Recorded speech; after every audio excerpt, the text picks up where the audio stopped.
কাটোয়া বিস্ফোরণ কাণ্ডে মৃত্যু হয়েছে বরকত কারিগরের। বরকত কারিগর নানুরের সেহেলা গ্রামের বাসিন্দা, কিন্তু তিনি বোমা বাঁধতেন না। বছর 28-এর বরকত ছিলেন রাজমিস্ত্রি, এমনই দাবি করেছেন তার স্ত্রী। শুক্রবার বিকেলে বাড়ি থেকে বেরিয়ে যায় সে। গভীর রাতে নানুর থানার পুলিশ বাড়িতে গিয়ে তার মৃত্যু সংবাদ জানায়, এমনও দাবি বরকতের স্ত্রী। কিন্তু কেন বরকত কাটোয়ায় গেলেন, কে বা কারা তাকে ডেকে নিয়ে যায়? মানে যেটা শোনা যাচ্ছে আর কি, যে কাটোয়ার ওখানে যে রাজুয়া বলে গ্রাম আছে, ওখানে বোমা বিস্ফোরণ হয়ে মারা গেছে। মানে কি বলবেন আপনি? ওইটা ভুল বলছে, যে বলছে সে ভুল বলছে। কেন আমার স্বামী আমাকে, আমি তো জানবো যে সে কোথায় গেছে না গেছে, কি বলবো এটা সেটা আপনারা দেখেন, কি করবো আপনারা। না আমি না, আমি কিছু বুঝতেও পারছি না, খবর পাবো সেটা জানবো। আর এই বিস্ফোরণের ঘটনায় তৃণমূলের জেলা সভাপতির নিশানায় বহিষ্কৃত তৃণমূল কাউন্সিলর। তৃণমূলের জেলা সভাপতি রবীন্দ্রনাথ চট্টোপাধ্যায় তিনি অভিযোগ করছেন যে বালিঘাটের দখল নিতেই বোমা বাঁধা হচ্ছিল এবং দুষ্কৃতীদের টার্গেট ছিলেন তিনি। দুষ্কৃতী তুফান চৌধুরী হচ্ছে জঙ্গল শেখের লোক। কাটোয়ায় বোমা বিস্ফোরণ নিয়ে এমনই চাঞ্চল্যকর অভিযোগ করেছেন তৃণমূলের পূর্ব বর্ধমান জেলা সভাপতি রবীন্দ্রনাথ চট্টোপাধ্যায়।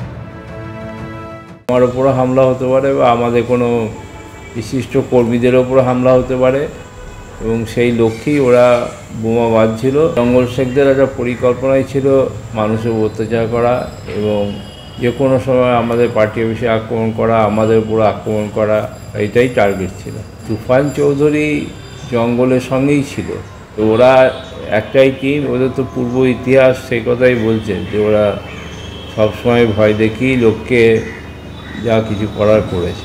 কাটোয়া বিস্ফোরণের ঠিক আগেই স্থানীয় হার্ডওয়্যারের দোকানে এসেছিল তুফান। যে সূত্রিতে বোমা বাঁধা হয় তার খোঁজ করছিল সে, কিন্তু দোকানে তার না মেলায় সেখান থেকে খানিকক্ষণ পরে চলে যায় তুফান এবং তার সঙ্গী।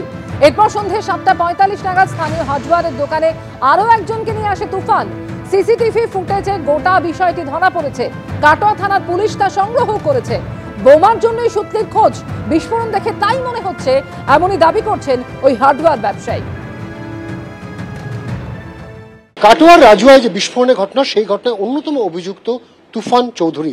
আর সেই তুফান চৌধুরী বিস্ফোরণের ঠিক আগের মুহূর্তে এসেছিলেন কোশিক গ্রামের এই যে হার্ডওয়্যারের দোকান সেখানে। কালকে এই যে তুফান এই আপনার দোকানে কটার সময় এসে পৌঁছল?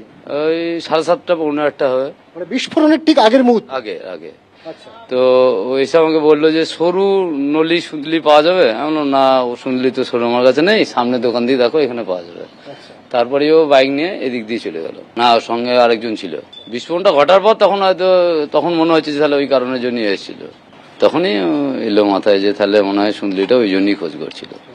হ্যাঁ, ওর আসা যাওয়া এটুকু তো ক্যামেরা আছে বাইরে।